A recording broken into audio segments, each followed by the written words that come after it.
Hi guys, happy Monday. We're going to do another Real Talk today, and we will be talking about how to be the candidate for the job or how to find the right candidate for the job.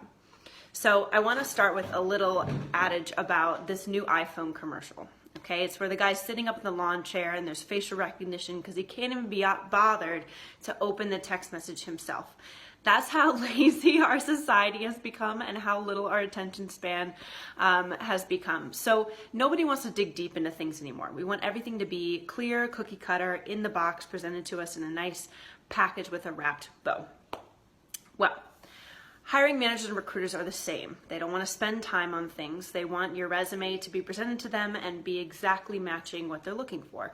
That's why, whether you're a project manager, a designer, whatever, these job scan apps out there are basically built around helping you tailor your resume directly to the job description, because nobody wants to spend time anymore.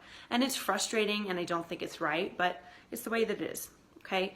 Now, in this candidate market, candidates are very scarce. So if you're on the corporate side, I'm just going to give you a little tough love and say you need to start spending time reading between the lines.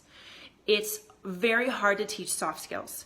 It's very easy to teach hard skills, right? Unless you're a doctor and you need to go to 8 years of schooling, it's not rocket science. You can teach someone how to use Excel. You can teach them how to do different things fairly quickly, much more so than you can spending time on soft skills. So start thinking outside the box when it comes to someone's strengths or their soft skills or ways that they can be applied to many different positions, and you can hone and develop them into what you need them to be. It's going to take a lot less time and a lot less money. Okay, leverage previous applicants that have applied to your company. Maybe they weren't a great fit for the role before that they applied for or your top choice, but maybe they'd be a great fit for this one. I would also say think people that you've worked with before. Reach out to them via LinkedIn, reconnect, ask how they're doing, ask what they're working on. See if maybe they'd be interested in something that you have up and coming with your business. Now, if you're a job seeker, networking. I know it can be soul-sucking. One event after another, shallow conversation. I hate it too, and I'm an extrovert. So when you feel like you're using people as a means to an end, it's not a great situation for anyone involved. So stop doing that. Okay, start with the people you know. Start with people you know that you either care about, have a strong relationship with, or you've worked with before as well, and you have some sort of relationship, and just reconnect. And even if you don't know everybody at an event, find an event that you're genuinely interested in attending. That way, other people that are there usually have similar interests. You can connect, have things in common, follow up with an informational interview, and get to know them. Create a circle of influence. That was a piece of advice that was given to me that I think is phenomenal. Create a circle of influence of people that are in your industry or looking for the same thing you are, and leverage each other, help each other out, be genuine in your connections. And then market yourself. So step away from the resume. You are a whole individual. So put the resume down, walk away. You can come back to it when you need to actually apply to a job and they force you to have it. But I hate the resume, okay? It is the quintessential identifier of putting someone in a box, whatever job title. Start thinking about what industries you want to be a part of. What type of company and culture do you want to thrive in?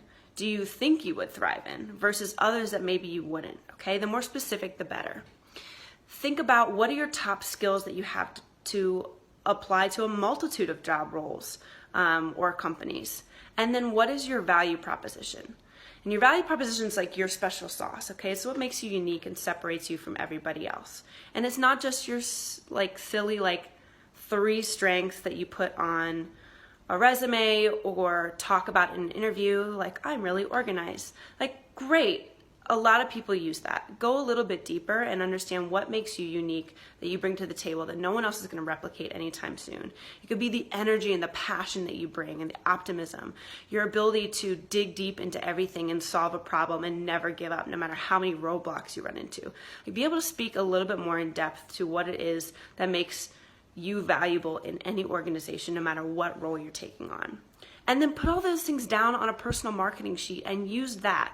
When you market to everybody, you market to no one, right? So be specific, be clear, tailor it down, but be varied enough that you're showcasing yourself as a whole person with a variety of strengths and skill sets and interests, as opposed to a project manager and I only do this, or an engineer and I only do this, like you would on a resume.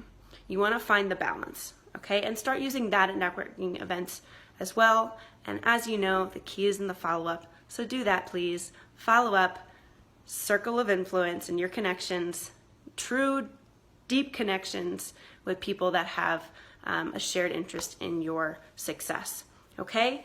Let me know if you have any questions. I'd be happy to converse with you further, and have a great rest of your week.